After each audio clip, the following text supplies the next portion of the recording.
हाथ जोड़े मंगलाचरण करते। ओम नमः सिद्धेभ्यः।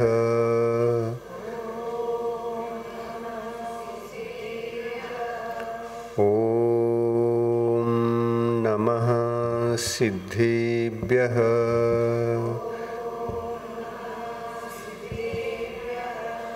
ओम नमः सिद्धेभ्यः।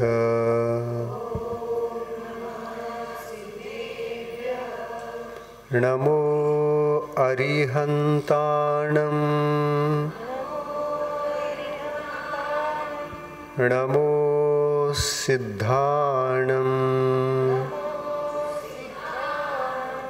नमो आयर्याणं। नमो उवज्झायाणं। नमो लोये सौवसाहूणम्।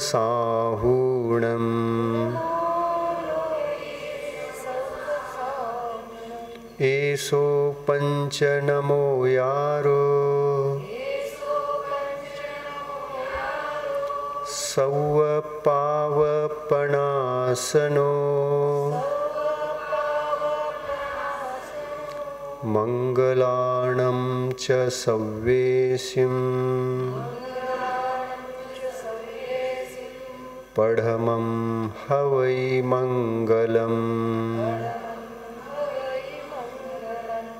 पढ़मं हवै मंगलम्। पंच परमेष्टि भगवान की, अहिंसा परमो धर्म की, दशलक्षण महापर्व की, षोडश कारण महापर्व की, आचार्य गुरुवर श्री विद्यासागर मुनि महाराज की।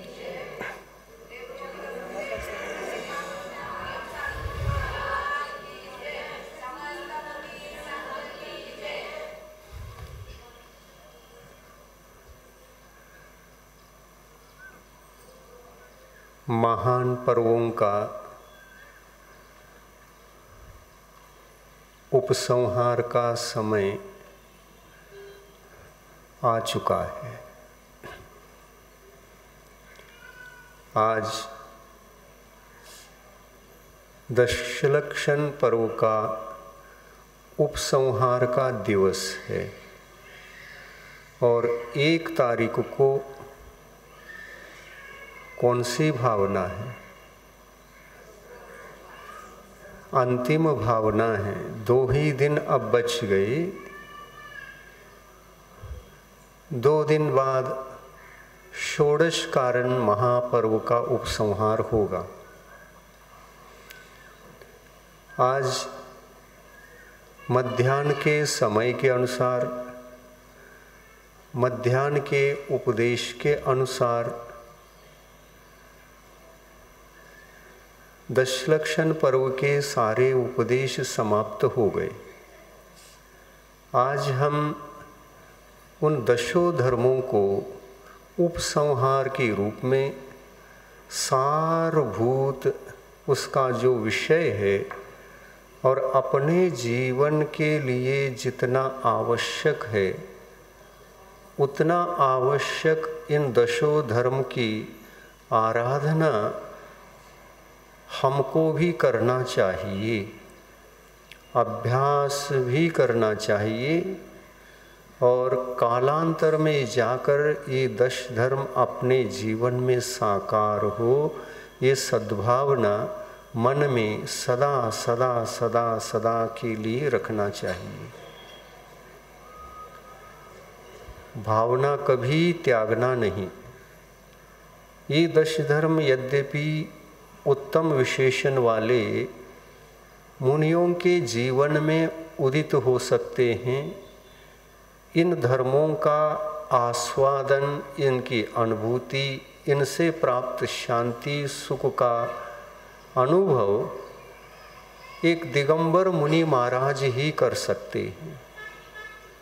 लेकिन आप एक आराधक बनकर उनको वंदनीय पूजनीय समझकर, उत्तम समझकर, मंगल समझकर और यही हमारे लिए शरण जाने योग्य हैं ऐसा समझकर आप इनकी 10 दिनों तक 8 द्रव्यों के माध्यम से सुबह प्रातः काल में दोनों की पूजा की, इन 10 धर्मों की भी और इन 10 धर्मों के माध्यम से और इनकी भावना के माध्यम से, 10 धर्मों की भावना के माध्यम से और 10 धर्मों के माध्यम से जो आत्माएं तीर्थंकर पुण्य प्रकृति का बंध करती हैं वो दोनों करेंगे। एक दिगंबर मुनि महाराज भी तीर्थंकर प्रकृति का बंध कर सकते हैं और दिगंबर मुनि महाराज के जीवन में साकार रूप में दशलक्षण जिनके जीवन में निरंतर होते हैं, दशलक्षण धर्म, उनके उपासक को भी, दिगंबर मुनियों के उपासक को भी तीर्थंकर प्रकृति का बंध हो सकता है। देखो कैसा सस्ता है, इतना ऊंचा पुण्य कर्म, उसके बाद उससे ज़्यादा शक्तिशाली और उसके बाद कोई भी पुण्य प्रकृति नहीं है। उसको बांधने का अधिकार आपको भी है और दिगंबर मुनियों को भी है। तो जैन धर्म सस्ता हो गया क्या महंगा हो गया? बहुत ही सस्ता हो गया। एक श्रावक भी तीर्थंकर बनने योग्य भूमिका का निर्माण करके वह इस पुण्य प्रकृति को बांध सकता है। और दिगंबर मुनि तो दिगंबर मुनि हैं जिनके पास रत्नत्रय धर्म, ये दशलक्षण धर्म सदा सदा सदा सभी मुनियों के पास आराधना के रूप में, आचरण के रूप में ये सदा जीवित रहते हैं। जैन धर्म बहुत सस्ता है। जो इसको नहीं जानते, नहीं समझते, वो कहते हैं जैन धर्म बहुत कठिन है, वो अज्ञानी है। बिना जाने, बिना विचार किए ही उसको कठिन समझते हैं। हाँ, ये बात अलग है, ये सबके लिए होने से नीचे की भूमिका में रहने वालों को सरल सरल सरल सरल है और एक एक कदम को बढ़ाते बढ़ाते बढ़ाते जब तक आपकी आत्मा परमात्मा नहीं बनती, आपकी आत्मा जब तक परमात्मा नहीं बनती तब तक एक एक सीढ़ी को, गुणों की सीढ़ी को, दोषों को अलग करके, एक दोष अलग किया, एक गुण को पा लिया, एक दोष को अलग किया, एक गुण को पा लिया। गुणों की सीढ़ी चढ़ते चढ़ते आगे जब बढ़ेंगे तो कठिनाई जरूर है, लेकिन नीचे की भूमिका में तो यह जैन धर्म सबके लिए, सभी संसारी प्राणियों के लिए कितने भी कष्ट में क्यों न फंसे हों, नरक में रहने वाले नारकी जीव तो जन्म के प्रथम क्षण से लेकर मरण के अंतिम क्षण तक दुखी रहते हैं, उनके लिए भी जैन धर्म प्रसन्न हो गया जीवन में तो उनका भी भला करता है, उनको भी सुख देता है, सुख पहुंचाता है। और नारकी जीव यदि जैन धर्म को स्वीकार कर लेगा उनके लिए कौन सा जैन धर्म? जीतने वाला धर्म जैन धर्म। वह क्या जीत सकता है? वह भी आत्मा के बहुत सारे दोषों में से एक दोष को, दो दोष को जीत सकता है, इससे ज़्यादा नहीं। कौन कौन से आत्मा के उन दोषों को जीत सकता है? वह नारकी जीव। तो वह नारकी जीव सभी गुणों को ढांकने में सबसे पहला सिपाही के समान, अंदर ही नहीं छोड़ता वो, सिपाही के समान गेट पर खड़ा रहता है और एक भी सद्गुणों को प्रकट करने में कोई रास्ता नहीं देता है। वह है अज्ञान। कैसा अज्ञान? भयंकर अज्ञान। छोटा मोटा नहीं, भयंकर अज्ञान। और भयंकर अज्ञान में एक तो धर्म का परिचय ही नहीं होता है, धर्म के संबंध में कोई भी जानकारी ही नहीं रहती है, कुछ भी ज्ञान नहीं है। ऐसी दशा में यह दोष होता है। और आत्मा के भीतर जितने भी अनंत दोष हैं, दोष भी अनंत हैं और गुण भी अनंत। लेकिन दोषों को हटाए बिना गुण तो प्राप्त नहीं होते और गुणों के उपासक हम नहीं बन सकते। एक एक दोष को हटाते हटाते हटाते अनंत गुणों की सीढ़ी को चढ़ना है। और उसको चढ़ने के लिए केवल 5 पर विजय प्राप्त करना है।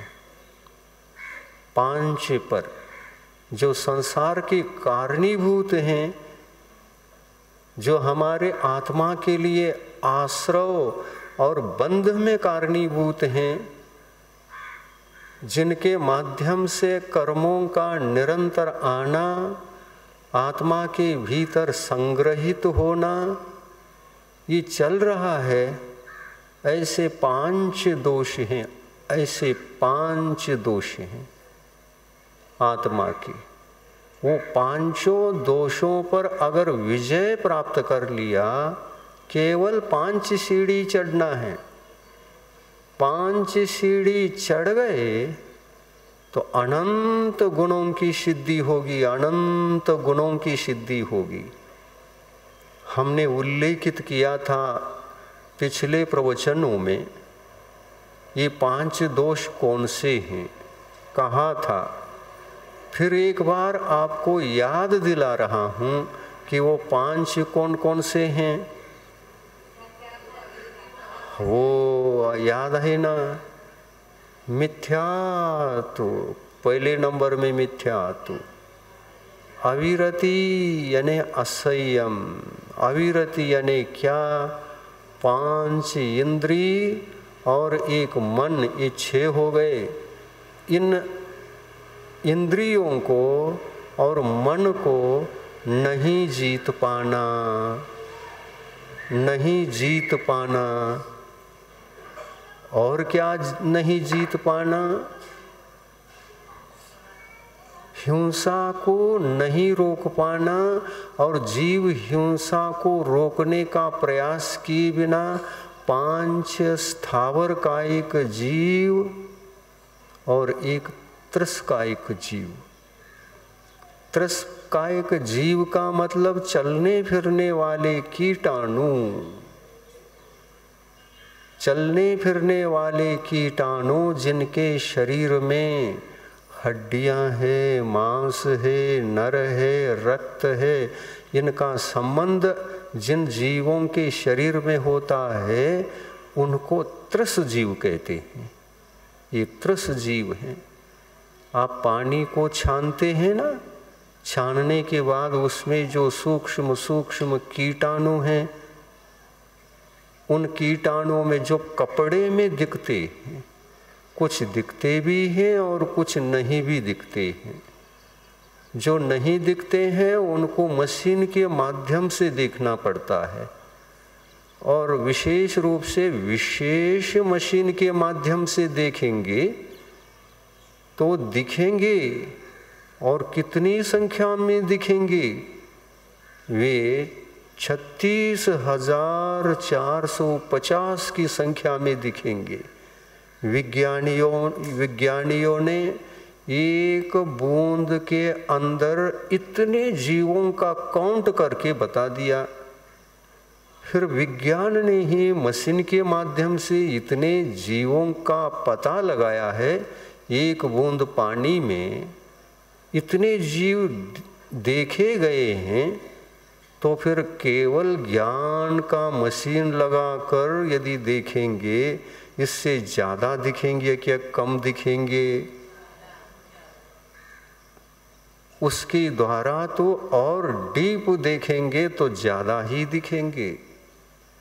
इन जीवों को त्रस जीव कहते हैं, और जो जो त्रस जीव होता है अपने शरीर से मांस को धारण करने वाला भी होता है। अपने शरीर में मांस को धारण करता है, रक्त को धारण करता है, हड्डियां भी सूक्ष्म होती हैं, अत्यंत सूक्ष्म हड्डियां, पता ही नहीं चलता कि हड्डी है या नहीं। मां सप्त धातु उसके शरीर में होते हैं, और ये इतने बड़े सूक्ष्म जीवाणु त्रस जीव हैं, तो ये किस गति के हैं? मनुष्य गति के हैं क्या? ये तिर्यंश गति के हैं। इनको त्रस जीव कहा जाता है। इन त्रस जीवों को छान कर अलग करके उन पर दया करके पानी पीने की पद्धति, पीना चाहिए ऐसा संस्कार हमारे महान पुरुषों ने जैनियों को दिया है।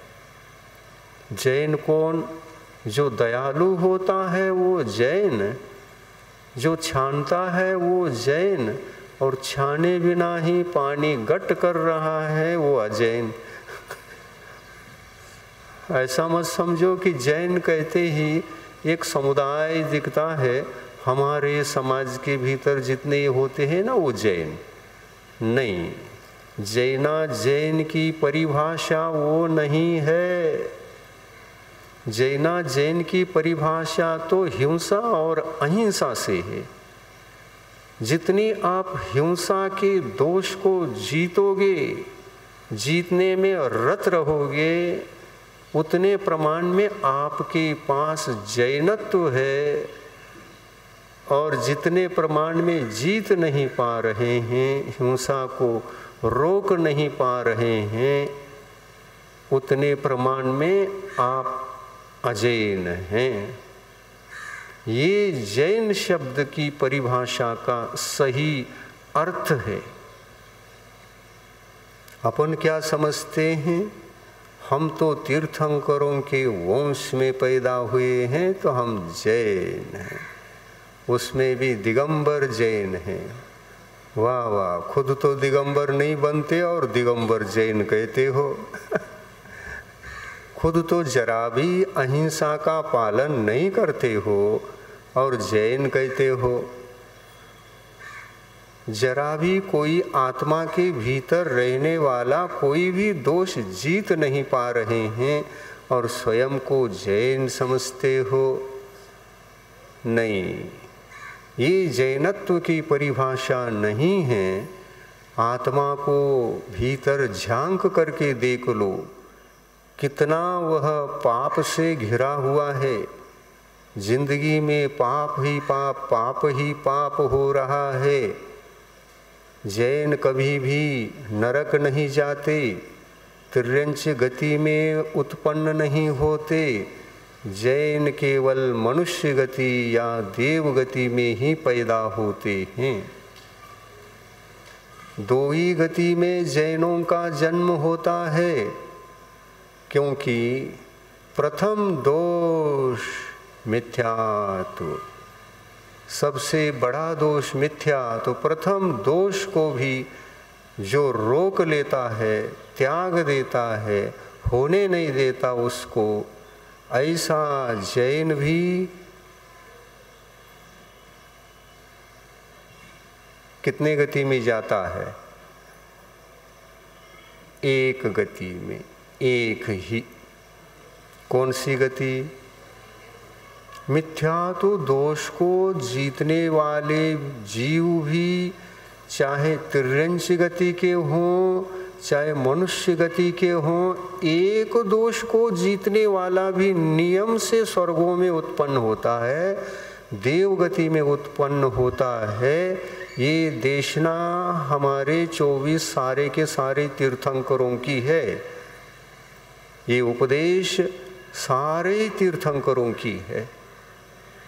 एक दोष को भी जीत लो तो भी आप जैन कहला सकते हैं, और एक दोष को जीते बिना आप अन्य दोषों को कितना भी जीत लो, आप जैन नहीं हैं। हाँ, क्यों नहीं है? क्योंकि प्रथम दोष को जीते बिना अन्य दोषों को जीतना व्यर्थ ही है। क्यों व्यर्थ है? क्योंकि आत्मा के भीतर वो गुण प्रकट हो ही नहीं सकते। इस दोष को छोड़कर बाकी दोषों को जीतने का प्रयास कर रहे हैं, तो आप एक भी सद्गुण को धारण ही नहीं कर सकते। लेकिन अगर प्रथम दोष को जीतकर बाकी दोषों में से एक भी दोष को जीत लिया, तो वो गुण प्रकट होगा ही होगा। मिथ्या तो दोष कैसा सिपाही है, देखो। आत्मा के भीतर आप एक भी दोष को, अन्य गुणों को, अन्य दोषों को त्याग कर अन्य गुणों को हासिल करना चाहते हैं तो डायरेक्ट नहीं कर सकते, डायरेक्ट नहीं कर सकते। जैसे हिंसा को रोक लो, षटकायिक जीवों की हिंसा से बचो, उससे कुछ भी नहीं होने वाला है। जीव नहीं मरेंगे, ये ठीक है।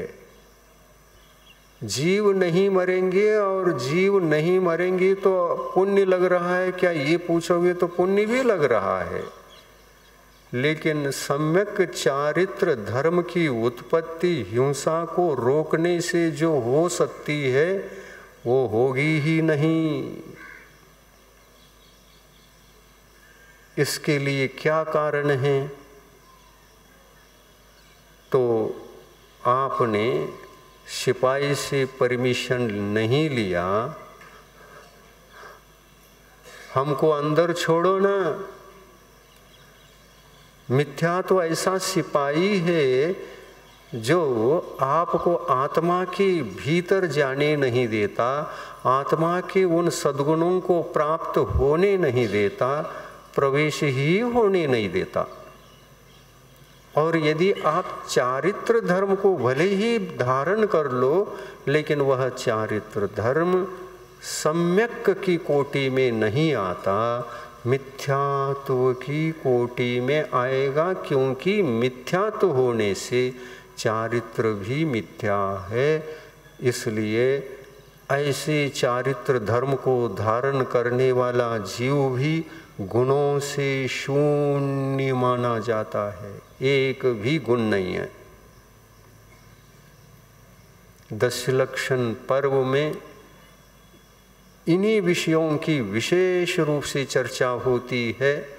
ये सारे के सारे दिन आध्यात्मिक पर्व के दिन कहलाते हैं। आत्म तत्व की चर्चा की कोटि में ये दशलक्षण पर्व आता है। आत्मा के गुणों की चर्चा हमें करना चाहिए।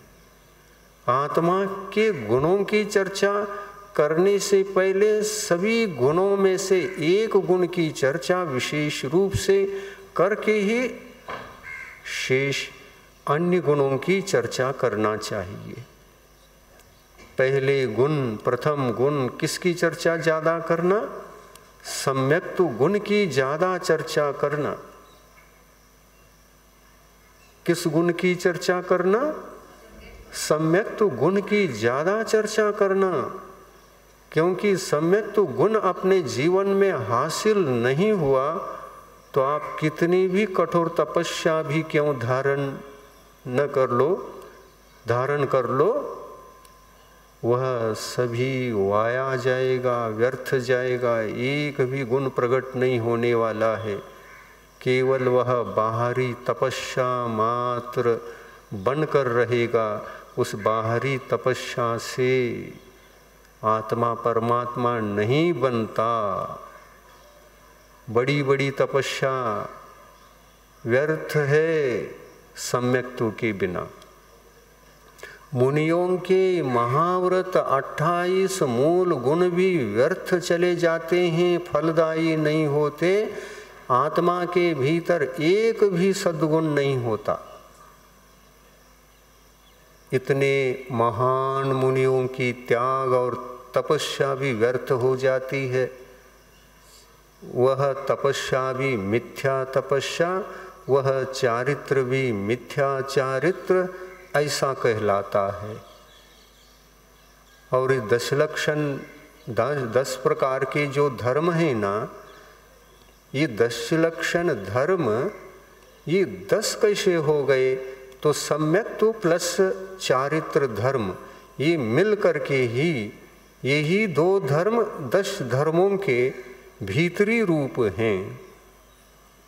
सम्यक दर्शन को धारण करके यदि सम्यक चारित्र को धारण किया और सम्यक चारित्र को धारण करते हुए कामना से मुक्त होकर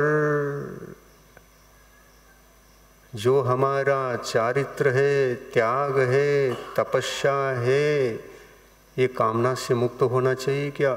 कामना से सहित होना चाहिए। हाँ, कामना आ गई तो वो फिर प्रथम सिपाही आ जाएगा। क्या आएगा? मिथ्या तो आ जाएगा। कामना का दूसरा नाम ही है मिथ्यात्व। देखिए, अच्छी तरह से इस तथ्य को, इस सत्य को समझने का प्रयास करिए और आप इसको स्मरण में रख करके धर्म पुरुषार्थ की ओर कदम बढ़ाइए। पहली ये है, आत्म गुणों में से प्रथम गुण को आप यदि प्रकट करना चाहते हैं तो आपके लिए 2 कर्तव्य हैं। मन में हैं तो सुनिए सावधान होकर के, कैसा इसको प्राप्त किया जा सकता है, कैसे इसको अपने जीवन में हासिल किया जा सकता है। इसका ज्ञान हो तो ही वो प्राप्त होगा। वो ज्ञान ही नहीं है तो क्या प्राप्त कर पाओगे? पता ही नहीं गुणों की उत्पत्ति कैसी होती है, उसका क्रम, उसकी विधि का ज्ञान आपके पास नहीं है तो सम्यक दर्शन भी नहीं होगा। और सम्यक दर्शन नहीं हुआ तो चारित्र धर्म की ओर बढ़ना, उपवास की ओर, परिग्रह त्याग की ओर, हमने सब कुछ 10 परिग्रह त्याग दिया, सब व्यर्थ है। वो सम्यक चारित्र की कोटि में नहीं आएगा। सम्यक दर्शन अगर नहीं हुआ है, बाहरी त्याग कितना भी बड़ा हो, बाहरी तपस्या, मासोपवास, एकासन, खड़े होकर आहार करना, ये कौन नहीं कर सकते? मिथ्या दृष्टि जीव भी कर सकता है।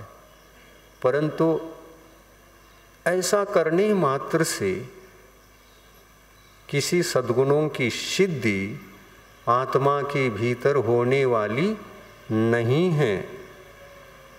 किसी भी सद्गुणों की सिद्धि आत्मा के भीतर होने वाली नहीं है, क्योंकि सिपाही खड़ा था और वो रास्ता नहीं दे रहा था, और हमको भी पता नहीं था कि ये सिपाही कैसे परमिशन देगा और कैसे अंदर हमको छोड़ेगा। आत्मा के अनंत गुणों का दर्शन हम करना चाहते हैं, उनको प्राप्त करना चाहते हैं, उनका अनुभव करना चाहते हैं, उनकी सुख शांति को जीवन में स्थायी बनाना चाहते हैं। ये चाह हो करके भी हम कुछ नहीं कर पाए। क्यों नहीं कर पाए? ये सिपाही किस तरह से हमको अंदर छोड़ता है, यही नॉलेज, यही ज्ञान हमारे लिए नहीं था। तो इस सिपाही को कैसे हटाया जाए, समझ में आ रहा है? सिपाही का नाम ले रहा हूँ। कौन सिपाही है ये? मिथ्यात्व। सिपाही के नाम से बता रहा हूँ। इस मिथ्यात्व को त्यागने की विधि क्या है, इसको आपको ध्यान में रखना है। और उस विधिवत उन दोषों को आपने छोड़ दिया, त्याग दिया, और त्यागने के बाद भी मन चंचल हुआ। चिंता मत करो, मन की चंचलता से इतना मत डरना। मन की चंचलता से, मन वचन काय योग की चंचलता से बिल्कुल भयभीत नहीं होना। मन वचन काय की चंचलता तो इस सिपाही को हराने वाला भी मन वचन काय से चंचल रहता है। नारकी जीव कितना चंचल रहता है। तिर्यंच प्राणी को सम्यक दर्शन हो गया, वो कितना चंचल रहता है। मन की चंचलता को रोकने का नाम सम्यक दर्शन नहीं है, ये ध्यान में रख करके चलना। मन की चंचलता को हटाने का प्रयास करना ये इसमें नहीं है। इसमें दो ही बातें हैं। दो दोषों को विधिवत हटा दो, मन बाद में चंचल भी रहेगा तो सम्यक दर्शन आपके साथ सतत सतत सतत सतत रहेगा। ये कौन से दो विषय जो विधिवत हम त्यागें? तो विधिवत त्यागने के ये दोष हैं।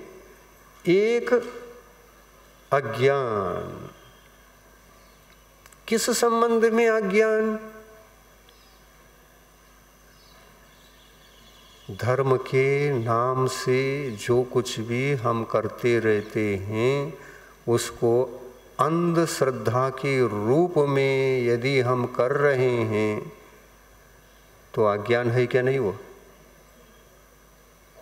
वो अज्ञान है क्या नहीं? धर्म करो, धर्म करो, ऐसा ही रोना पड़ेगा। धर्म करो और समझे भी ना करो, समझे भी ना करो और ऐसा रोते रहो कहीं पीछे खड़े होकर। उससे क्या होने वाला है? हमारी आत्मा इसी प्रकार रो रहा है। इतना सब कुछ किया, हमको सुख क्यों नहीं मिला?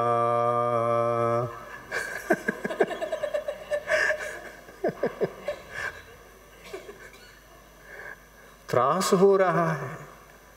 इतनी त्याग तपस्या करने के बाद भी शनिवार के दिन जीवन में जितने शनिवार बचे थे सब खत्म हो गए। अब तो मरणासन अवस्था में पहुंच गए हैं और फिर भी कुछ नहीं मिला।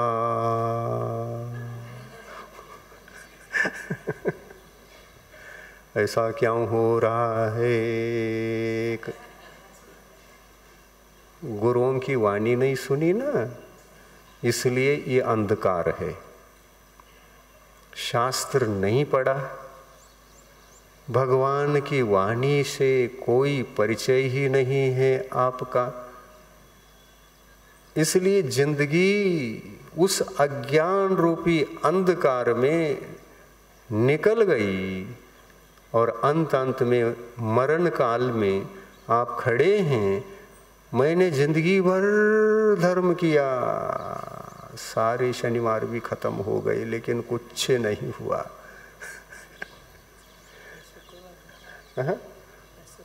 हाँ, शुक्रवार हो शनिवार हो, एक वार का हम उदाहरण दे रहे हैं तो उसमें सब समझना।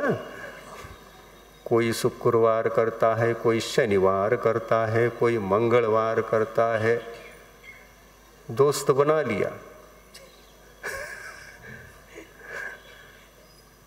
फ्रेंड बना लिया इन वारों को, और उसमें सुख की खोज जारी रहती है। आज मिलेगा, कल मिलेगा, नमस करते ही रहते हैं। नमस करते करते करते जिंदगी गई, और किसी दिन कोई देव ने आकर के, ये लो भाई तुम अपने कष्टों से कितने परेशान हो, और तुम्हारे कष्ट को दूर करने के लिए मैं वर देने के लिए वरदान बनकर तुम्हारे सामने खड़ा हूँ, खड़ी हूँ, खड़ा हूँ, खड़ी हूँ। क्या मांगते मांगो। कोई आई है, कोई आया है। यही सबसे बड़ा अंधकार है। विधि ही मालूम नहीं है। आत्मा को शाश्वत सुख और शांति, आत्मा के भीतर भी शाश्वत सुख शांति, और बाहर में भी हमारे जीवन जीने के लिए वैभव चाहिए, घर चाहिए, मकान चाहिए, सोना चाहिए, चांदी चाहिए, 4 व्हीलर चाहिए, बिल्डिंग चाहिए, संतान चाहिए, क्या क्या चाहिए, चाहिए चाहिए, अंत नहीं। भौतिक सुख हमारे जीवन में बहुत चाहिए, अब बहुत चाहते हैं।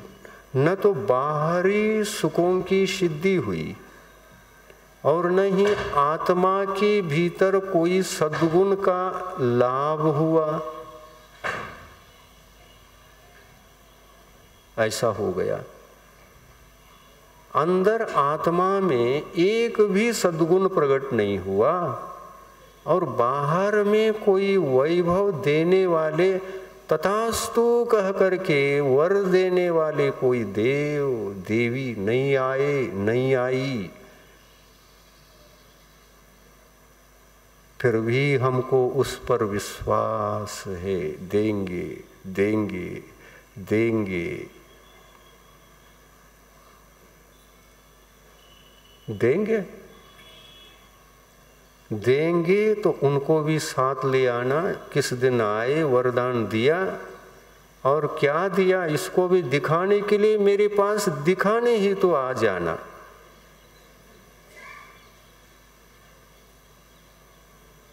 शनिवार जाते हो, शुक्रवार जाते हो, हम दूसरे के द्वारा भ्रमित होते हैं। दूसरे ने कहा दूसरा कर रहा है, इसलिए हम भी करते हैं। ये सिपाही को मजबूत बनाता है। द्वार पर पगार देकर सिपाही को तो आप पगार देकर रख रहे हैं। देखा देखी करने से भी सिपाही को पगार मिलता है, और विचारक बनकर करोगी तो सिपाही तो वहां से हट ही जाता है। क्योंकि पगार बंद हो जाता है।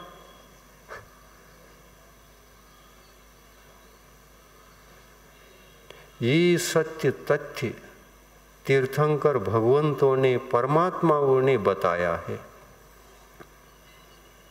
किसका सुनोगे? भगवान का सुनोगे, भगवान का मानोगे, या लोगों का मानोगे? लोग तो कहते हैं वो वरदान बनकर कभी तुम्हारी इच्छाओं को पूर्ण करेगी। तो इच्छा जिस दिन पूर्ण हमारी होती है, उस दिन हमारे पुण्य के वजह से इच्छाओं की पूर्ति होती है, या प्रत्यक्ष वरदान बनकर कोई आता है, आती है?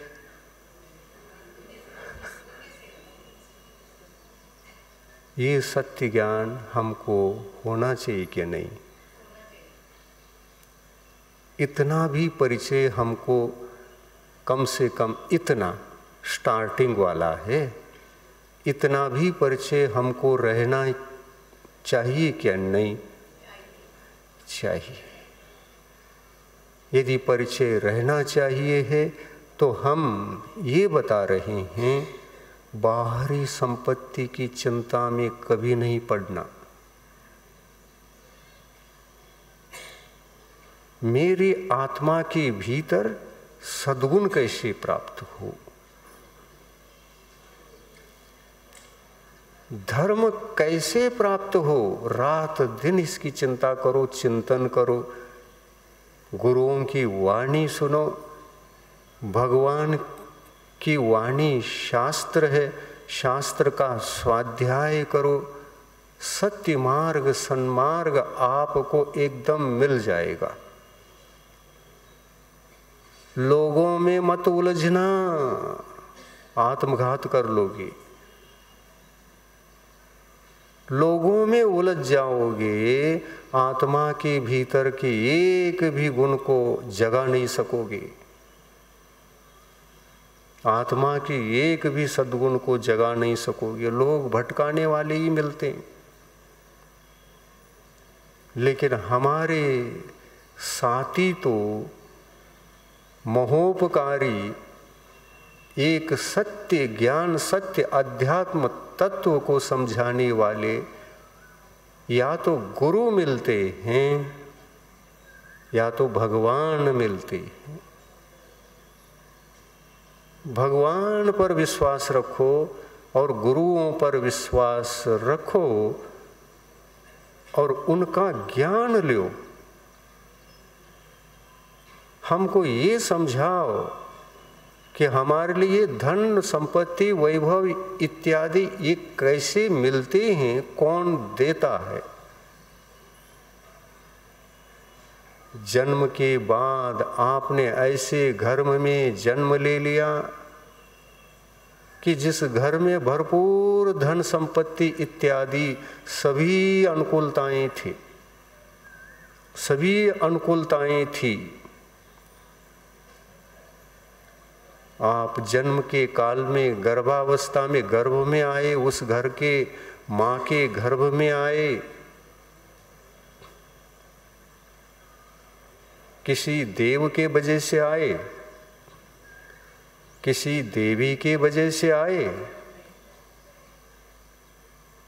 लेकिन जन्म के साथ ही सारे सुख, सारी अनुकूलताएं आपको मिल चुकी हैं। ये सब किसने दिया? आपके पुण्य ने दिया। पुण्य पर विश्वास करो ना और पुण्य को बढ़ा। और पुण्य को बढ़ाने से, बढ़ाने की कामना रखने से पुण्य नहीं बढ़ता। पुण्य की कामना भी छोड़ो। हाँ, पुण्य की कामना भी छोड़ना। हाँ, पुण्य की कामना भी जो छोड़ता है, पुण्य छाया बनकर, अंतरंग लक्ष्मी पुण्य छाया बनकर कामना रहित तो उस पवित्र आत्मा के पीछे चल पड़ता है। चलो तुम चिंता मत करो, मैं आ रही हूं, लक्ष्मी आती है। लक्ष्मी साथ चल पड़ती है। किसकी? भावना में रहने वालों की साथ हो जाती है, या कामना से भरा हुआ है उसके पीछे पीछे लक्ष्मी चलती है। और मान के चलो लक्ष्मी आई भी, कामना करने वाले के पीछे पीछे यदि लक्ष्मी आई भी, वह लक्ष्मी आपको मोक्ष नहीं दिला सकती। आपके आत्मा के भीतर जो सद्गुण हैं, सम्यक दर्शन, सम्यक ज्ञान, सम्यक चारित्र, इन गुणों की आराधना, इन गुणों की प्राप्ति, जीवन में जो सुख शांति, शाश्वत सुख शांति चाहिए, इस रत्नत्रय के माध्यम से, आत्म गुणों के माध्यम से वो शाश्वत सुख की उपलब्धि होती है। वो कामना से कमाया हुआ पुण्य, वो भी तो लक्ष्मी है ना। लेकिन वह लक्ष्मी बड़ा घातक है। तुमको रत्नत्रय की ओर जाने में मना करती है। कामना से कमाए हुए पुण्य से हमारे जीवन में आत्म गुणों का विघात हो जाता है, कोई रास्ता नहीं मिलता, गेट बंद रहता है। कामना से पापानुबंधी पुण्य का अर्जन होता है, संपादन होता है। कामना से पापानुबंधी पुण्य का बंद होता है, आत्मा करता है, कामना के परिणामों से करता है, कामना के भावों से करता है, करते समय भी सिपाही है और नहीं करते वक्त भी सिपाही है। क्यों? अभी तो नहीं कर रहे हैं, निरंतर थोड़ी करते हैं। जब हम शनिवार के दिन जाएंगे तो उस दिन करेंगे ना, रात दिन सपने में भी थोड़ी करते जपते बैठते हैं।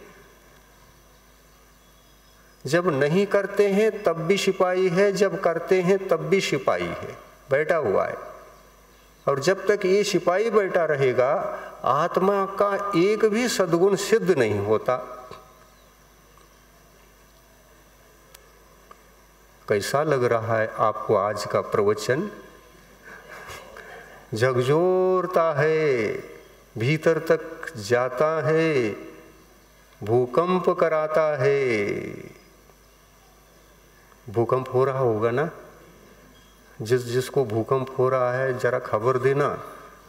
और हो रहा है तो ये भूकंप अच्छा है, इससे कोई विनाश नहीं होगा। जो विनाशकारी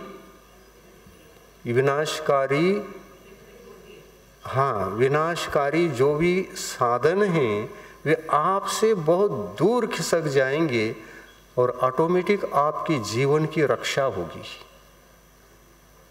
भूकंप भी कभी कभी हमारे लिए हित करता है और कभी कभी नुकसान भी करता है। आपको पता है, भूकंप होने के कारण से इस धरती पर भूकंप हुआ, भूकंप होने के कारण से सारे जितने भी बोर हैं उनमें पानी आ गया। भूकंप होने पर पानी से भर गए सारे के सारे बोर। जो बोरिंग किया था, पानी नहीं लगा था, वहां पानी आ गया। एक बोरिंग तो ऐसा है कि पानी 25 फुट ऊपर कूद रहा है। ऐसा होता है क्या? नहीं? कभी ऐसे भूकंप को सुना है क्या? नहीं। YouTube में देख लो, जहां भूकंप हुआ क्या क्या घटनाएं घटती हैं। जहां पानी होता है वहां पानी नष्ट होता है, पानी आता है नहीं, सारे वो सूख जाते हैं। और जहां सूखे थे वहां पानी से भर जाते हैं। कहीं अकाल तो कहीं सुकाल भूकंप के माध्यम से होता है क्या? नहीं होता है, ये होता है। तो वैसा ही होता है। यदि इस प्रवचन के माध्यम से भीतर, आत्मा के भीतर भूकंप हुआ तो बहुत अच्छी बात है, बहुत अच्छा लक्षण है ये। क्योंकि इस भूकंप के बिना सम्यक दर्शन, सम्यक ज्ञान, सम्यक चारित्र रूपी शाश्वत सुख संपदा को हम प्राप्त ही नहीं कर सकते। इस भूकंप से मिथ्यात्व का पहाड़ नीचे आता है और हमारे आत्मा के भीतर जो सूखापन था वो हरा भरा हो जाता है। आत्मा के जमीन में पानी ही पानी और हरा भरा पौधे उगने लगते हैं।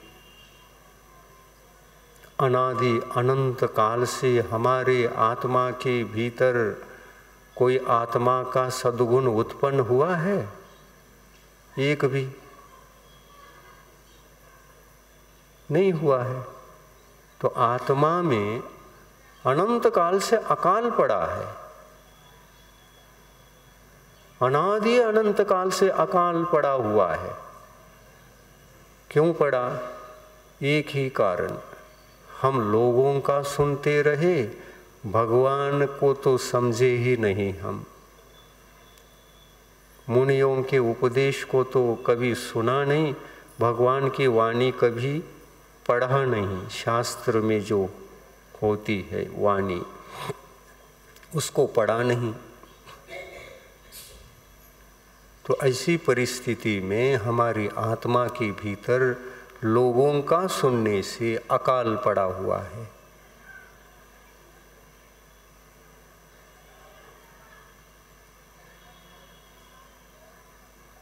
दो प्रकार की संपत्ति है, एक भीतर की संपत्ति और एक बाहर की संपत्ति।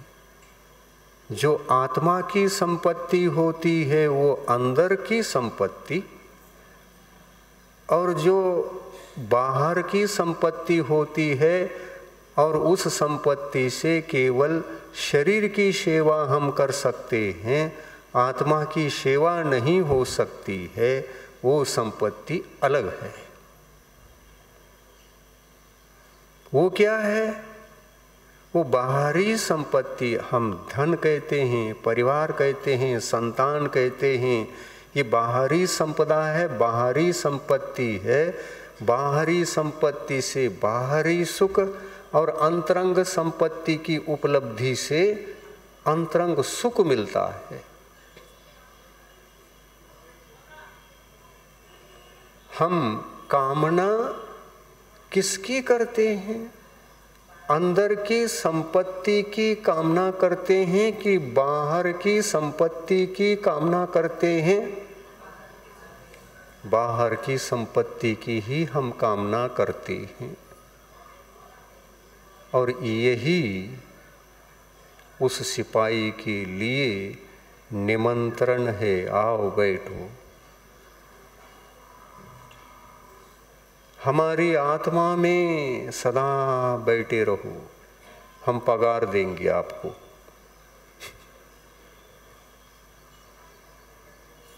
उस सिपाही को हमने अनादिकाल से रखा है पगार देकर, और उनका पगार क्या है ये पूछो। कौन सा पगार देते हैं हम उस सिपाही को? वो सिपाही कहता है, जब भी मुझे पगार देकर मुझे तुम्हारे घर में मुझे रखोगे, तब तब तुम जो भी काम करोगे, शुक्रवार के दिन, शनिवार के दिन, कभी भी,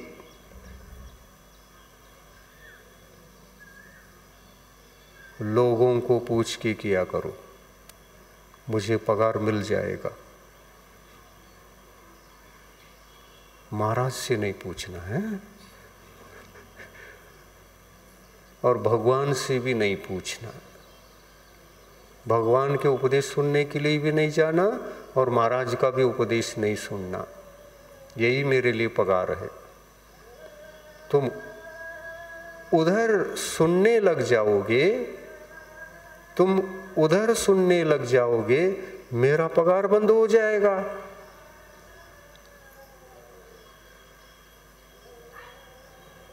महाराज के उपदेश से उस सिपाही का पगार बंद हो जाता है।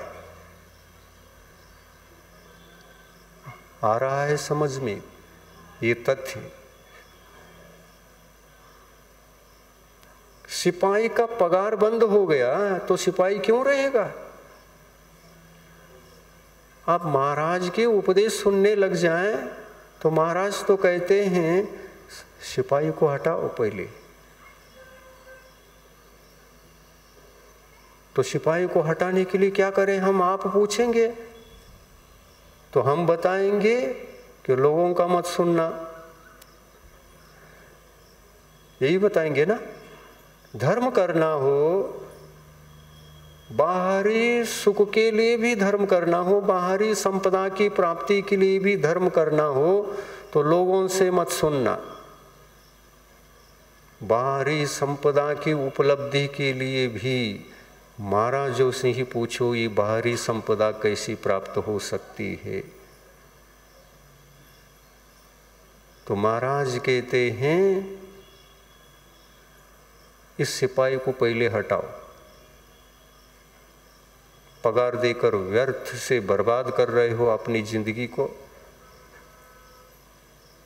आत्मा के सद्गुणों को, आत्मा की उस भीतरी निधि को, संपदा को, शाश्वत सुख को जो मिटाता है उसी सिपाही को तुम बना के रखे हो।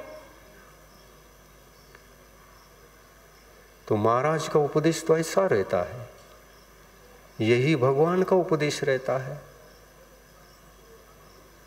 हमारा उपदेश और भगवान का उपदेश अलग अलग नहीं रहता।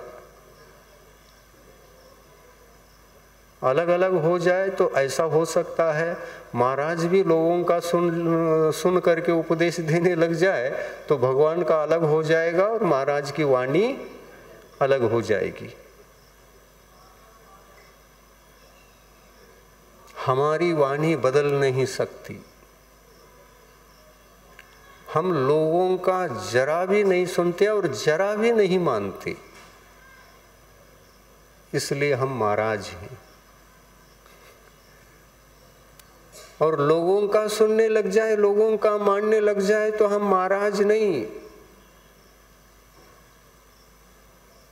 उस समय तो हम बिल्कुल नाराज हैं। क्यों नाराज? लोगों का सुनना पड़ रहा है, लेकिन लोगों का सुन करके जब कोई उपदेश देंगे, लोग जैसा चाहते हैं वैसा हम उपदेश देंगे तो आत्मा हमारी नाराज है, बाहर से महाराज हैं।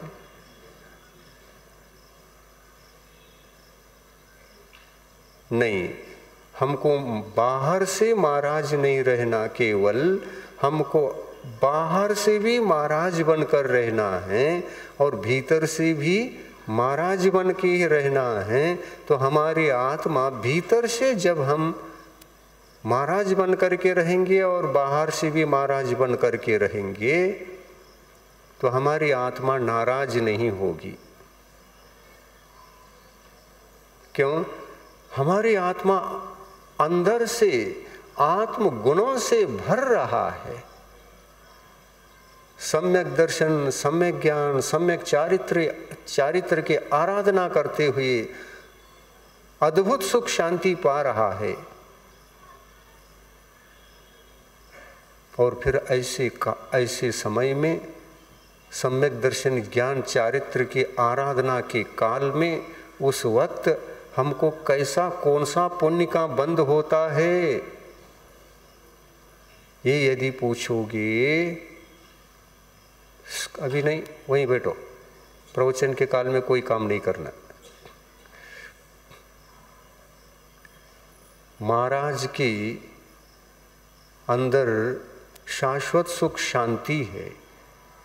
ये शाश्वत सुख शांति महाराज के भीतर यदि है तो उस समय महाराज कौन से पुण्य को कमाते हैं ये सुन लो।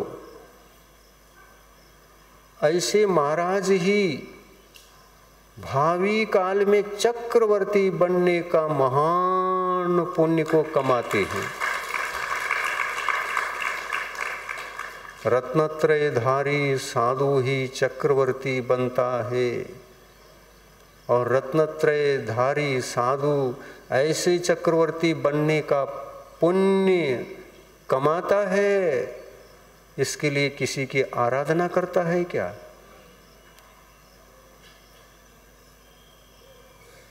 महाराज ऐसे कहते हैं क्या, मैं चक्रवर्ती बनने जा रहा हूं, ये सब कृपा जो है इसकी और उसकी, बाहर की किसी की है, ऐसा कहेंगे क्या वो? नहीं, मुझे चक्रवर्ती जो बना रहा है, चक्रवर्ती बनने में हाथ है तो सम्यक दर्शन का हाथ है और सम्यक चारित्र का हाथ है। ये दोनों रत्न हमारे पास जब रहेंगे, इन रत्नों के कारण से ही पुण्यानुबंधी, पुण्य सातिशय, पुण्य उत्कृष्ट, पुण्य प्योर, पुण्य फिल्टर, पुण्य क्वालिटी वाला पुण्य ये साधु को प्राप्त होता रहता है, इसका लाभ होता रहता है, उसमें भी उनको कामना जरा भी नहीं है। तो ये पुण्य लक्ष्मी छाया बनकर उस रत्नत्रयधारी साधु के आगे पीछे हर रोज घूम रही क्या नहीं? और ये लक्ष्मी उस साधु के भावी काल के लिए और वर्तमान काल के लिए वरदान बनकर सिद्ध खड़ी हुई है क्या नहीं? वरदान बनकर वह अपना कार्य अंतरंग लक्ष्मी, पुण्य लक्ष्मी, सातिशय पुण्य अंतरंग लक्ष्मी है, सातिशय पुण्य अंतरंग लक्ष्मी है। ये लक्ष्मी वरदान बनकर खड़ी है क्या नहीं? साधु ने बुलाया क्या, हे लक्ष्मी आओ, तुम ही आओ, हे सातिशय पुण्य तुम आकर के मेरे अंदर बसो, ये कामना की। उन्होंने क्या किया? सम्यक दर्शन को धारण किया, सम्यक ज्ञान को धारण किया, सम्यक चारित्र को धारण किया, और इन तीनों को धारण करने के लिए भगवान का सुना, लोगों का नहीं सुना। उन्होंने लोगों का सुनना और धर्म करना ये लोक मूढ़ता की कोटि में आता है, और भगवान का सुनना ये लोक मूढ़ता से रहित होता है।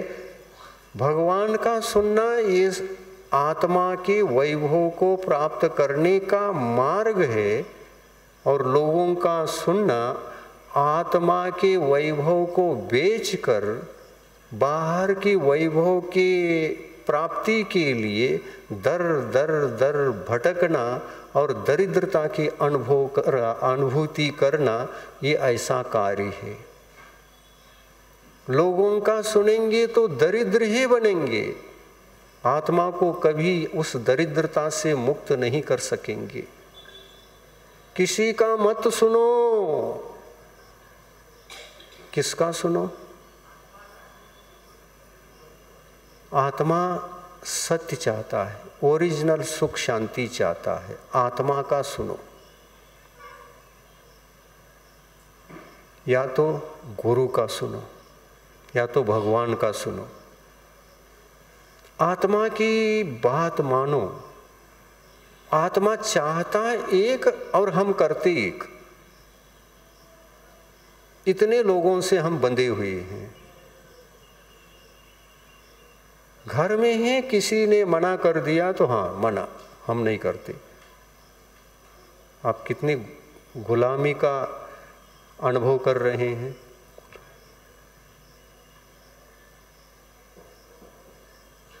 घर में कोई कुछ भी कहे, तुम अपने आत्मा का सुनो, घर वालों का मत सुनो। धर्म के क्षेत्र में ऐसा करना बहुत जरूरी है। हर घर में प्रतिकूलता खड़ी है धर्म करने के लिए, और इसलिए पंचम काल में धर्म की आराधना करना दुर्लभ हो जाता है। हम लोगों की समस्या से घिरे हुए हैं ना, स्वतंत्रता नहीं है। इसलिए हम गुलामी कर रहे हैं, लोगों की गुलामी।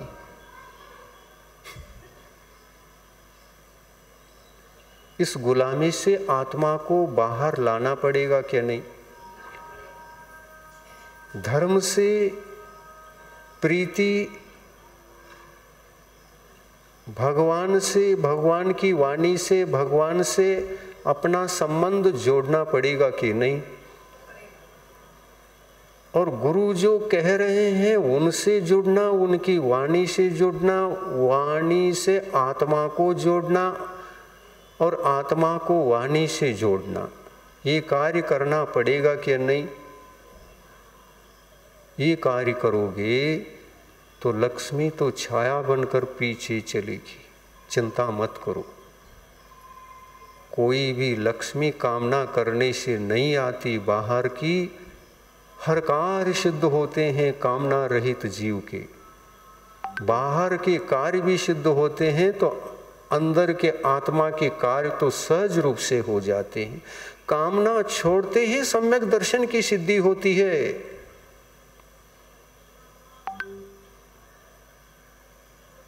भौतिक सुखों की कामना छोड़ो, वो ऑटोमेटिक मिलने वाले हैं, उसके पीछे क्यों पड़े हैं?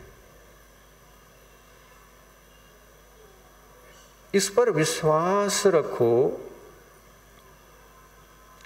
कामना मैं छोड़ दूंगा तो आत्मा की पवित्रता बढ़ेगी। कामना आत्मा के भीतर, मन के भीतर रहेगी तो अपवित्र रहेगा आत्मा, मन अपवित्र रहेंगे, दोनों अपवित्र रहेंगे तो क्या पवित्र रहेंगे? कामना यदि है तो आत्मा पवित्र है क्या? मन पवित्र है क्या? तो मन की अपवित्रता से और आत्मा की अपवित्रता से पुण्यानुबंधी पुण्य की कमाई कैसे करोगी जो फिल्टर्ड है? सब उल्टा सीधा कार्य, अज्ञान, अंधकार। इस विधि को जानना पड़ेगा क्या नहीं? तो हम ये बता रहे हैं, सम्यक दर्शन प्रथम सद्गुण है। उसकी सिद्धि के लिए दो ही बातें याद रखना है अपने को, दो ही बातें। कौन कौन सी बातें? धर्म करना हो तो किसी के अधीन होकर के मत करो।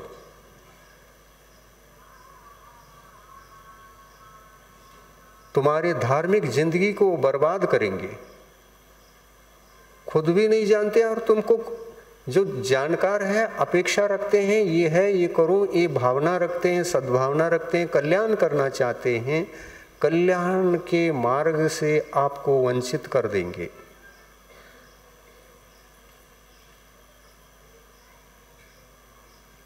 तुम खो बैठोगे।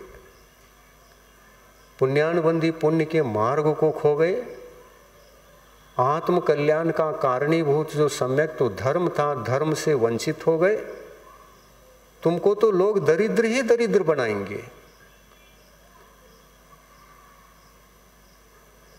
और इसीलिए आस्था ऐसे रखो, आस्था भगवान के ऊपर रखो, गुरु के ऊपर रखो, सत्य पर रखो, सन्मार्ग पर रखो।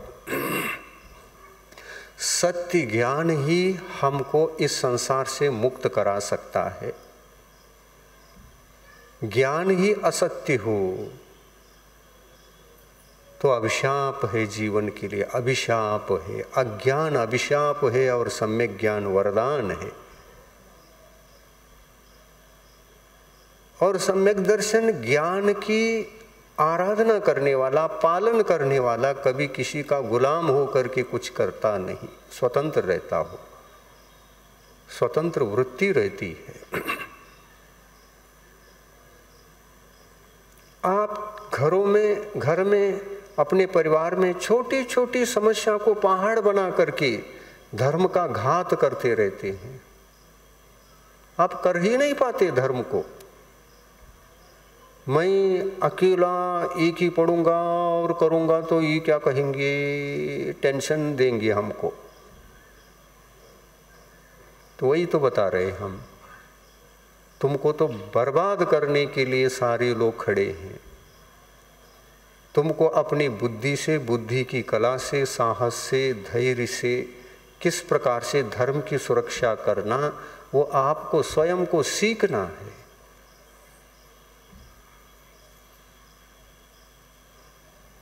सीखना पड़ेगा क्या नहीं? क्या इतना आसान है?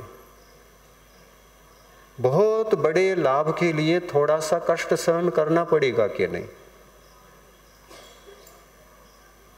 ये चक्रवर्ती बनने का मार्ग है, दरिद्र साथ से सर्वथा मुक्त होने का मार्ग है। वो क्या जानते हैं? अज्ञानी है। हमारे परिसर में जो कुछ भी इधर उधर घूम रहे हैं, भटक रहे हैं, स्वयं उनका जीवन भटका हुआ है, हमको क्या मार्ग बताएंगे? कोई भी हो जो गलत बता रहा है तो गलती तो गलत है। तो हमको सन्मार्ग से वंचित करेंगे। वंचित करने वाले निमित्त ही अधिक हैं पंचम काल में। खुद को सत्य ज्ञान नहीं और दूसरे के सत्य ज्ञान को ऐसा कुछ गुमराह करेंगे, ऐसा कुछ गुमराह करेंगे, आपको वो बताएंगे। टाइम हो गया? ओहो ओहो ओहो ओहो, अभी ध्यान गया मेरा। दो बातें, एक मिनट, दो ही बातें। सम्यक दर्शन को हासिल करना चाहते हैं तो कोई भी धार्मिक अनुष्ठान करते हुए कोई भी भोग संपत्ति का कामना मत करो। ये सम्यक्त्व का प्रथम लक्षण है। भोग संपत्ति का, वैभव की कामना करके कोई भी धार्मिक अनुष्ठान मत करो। इससे सम्यक दर्शन की सिद्धि होगी। इससे वो जो कामना होती है ना, वो अज्ञान के कारण से होती है। उसको मालूम नहीं इसलिए कामना करता है। उस कामना को छोड़ोगे तो अनंत अनुबंधी कषाय हट जाएगी, और कामना को छोड़ोगे तो ये ज्ञान होने पर ही छोड़ रहे हैं। ये ज्ञान हुआ इसलिए छोड़ रहे हैं, और ये ज्ञान होने पर छोड़ रहे हैं तो अज्ञान हट जाएगा। एक ऐसा अज्ञान जिसके हटने पर सम्यक्त्व की सिद्धि होती है, ये अज्ञान हट गया तो अंधश्रद्धा हट जाती है, सन्मार्ग मिल जाता है। दो ही बातें हैं, अंधश्रद्धा को हटाने से सम्यक दर्शन होता है और कामना को हटाने से सम्यक दर्शन होता है। इन दोनों को हटाना सम्यक्त्व धर्म की उपलब्धि के लिए दो ही आवश्यक कार्य हैं। क्या क्या हटाना? अंधश्रद्धा से कोई भी धार्मिक अनुष्ठान मत करना, बस दो बातें याद रखना है। अंधविश्वास पूर्वक कोई धार्मिक अनुष्ठान नहीं करना, और कामना से कोई धार्मिक अनुष्ठान नहीं करना। अंधविश्वास कामना, इस पर आप विजयी बन जाएंगे तो सम्यक दर्शन की सिद्धि होगी, सिपाही हट जाएगा। सिपाही आपको रास्ता बना करके देगा। अब हमारा काम खत्म हो गया, हमको पगार नहीं मिल रहा है, हम तो आपको रिजाइन दे करके जा रहे हैं। सिपाही हट जाएगा, आप अंदर जाओगे तो सम्यक दर्शन देवता का दर्शन होगा, और पुण्यानुबंधी पुण्य का दर्शन भी होगा। और क्या होगा? सम्यक चारित्र का भी दर्शन। थोड़ा सा और आगे बढ़ोगे तो सम्यक चारित्र का दर्शन होगा। और चारित्र, सम्यक चारित्र की सिद्धि के लिए फिर क्या करना? तो बाहरी हिंसा को रोकना और जीव हिंसा और परिग्रह जो भी होता है उसमें मोह ममता को त्यागना। जैसे दिगंबर मुनि सारे 10 परिग्रहों का मोह ममता त्याग करके उसको छोड़ देते हैं ना, ये त्याग धर्म है, ये चारित्र धर्म है, ये सम्यक चारित्र है। जो सम्यक दर्शन के साथ सम्यक चारित्र की सिद्धि होती है और ये दोनों ही मिल करके आत्मा को भगवान बना देते हैं, भगवत पद को प्रदान करते हैं। ये है रत्नत्रय धर्म, ये है जैन धर्म, ये अहिंसा धर्म है, ये सन्मार्ग है। इसको ध्यान रखो और सतत चिंतन करते हुए एक एक कदम आगे बढ़ाओ। अहिंसा परमो धर्म की जय। प्रभु देव तुम्हारे पवित्र मुख से निसृत जो शीतल वाणी, जग जन मन के मल को धोती, अतः कहाती जिन वाणी। जयवंतो माँ जग में तब तक जब तक सूरज चांद रहे, शीश नवाते कर्म हरो माँ, अब तक हम विषयांध रहे, अब हम ना विषयांध रहे। जिनवानी माता की जय।